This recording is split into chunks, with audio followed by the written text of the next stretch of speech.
Maui Tama. Taha tolu e tala ke he matua Maui Tama. Ko Maui Matua mo Maui Tama. Nena nofo a laua I makame. Topo Tunu si ala tuai a Maui Matua.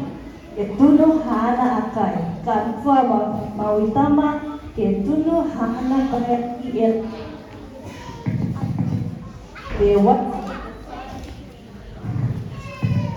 There once lived a father and son named Maui Matua and Maui Tama who lived in Makame. Every morning the father would leave to cook his food and the son would stay home and cook his food in the sun.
Maui Matua, Moihana kai ki kai Moua mo Maui Tama. Kai manatu a Maui Tama, koe mai ke whea a ia ke Tunu e kai hihia. Kai nā kai talahau a Maui Matua, kia lae puhana. O pi e hui Maui Tama, hana hui kia Maui Matua. Tala Tuai mo ia he pogipogi. The father would come back home and eat his cooked food with his son. The son wanted to know how he could cook his food the same way, but the father wouldn't tell him. One night, the son tied his hook to his father to wake up, follow him early in the morning.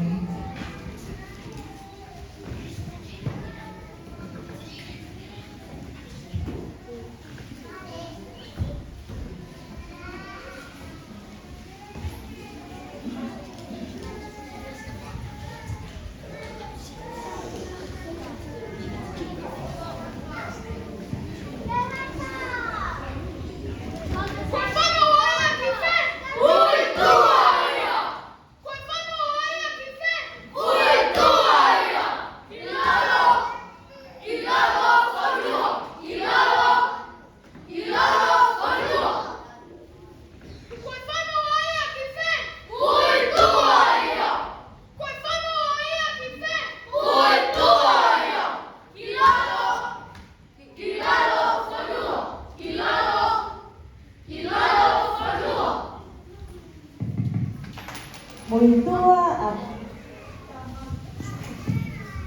Maui Tama ha pun Lalofonua. Moi kisia ia e api e whakaonga e Maui Matua ke Tunu hana kai. Olata alaua.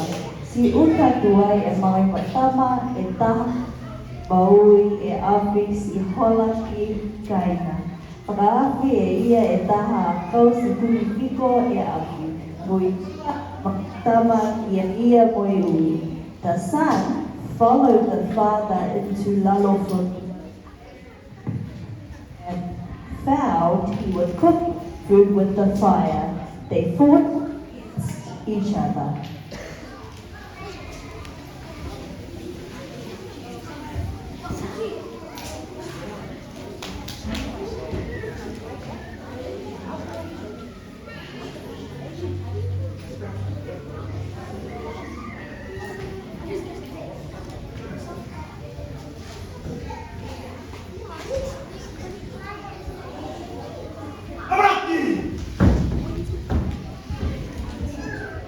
I'm gonna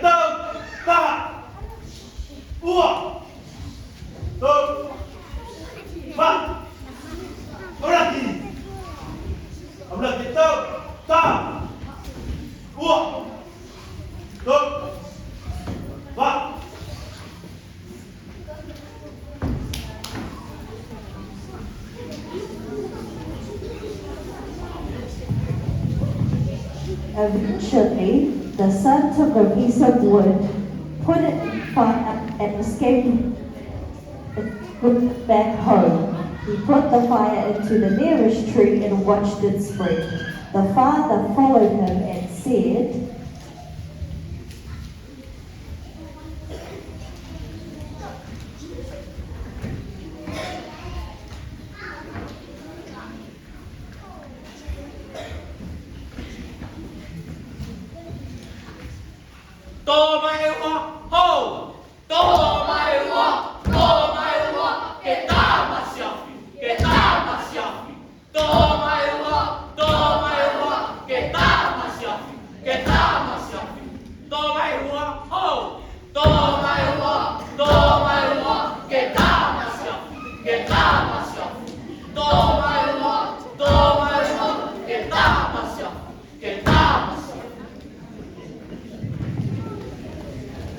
Kua mana tei a ita, kua puni tei e awhi I he Lalofonua.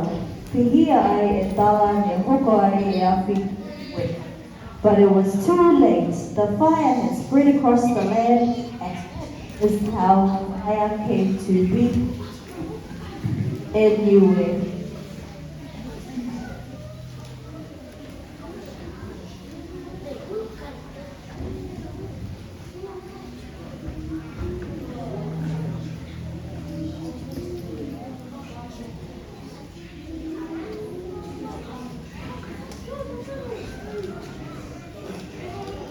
Maui Matua, Maui Tama. Halagalo, Lalofonua.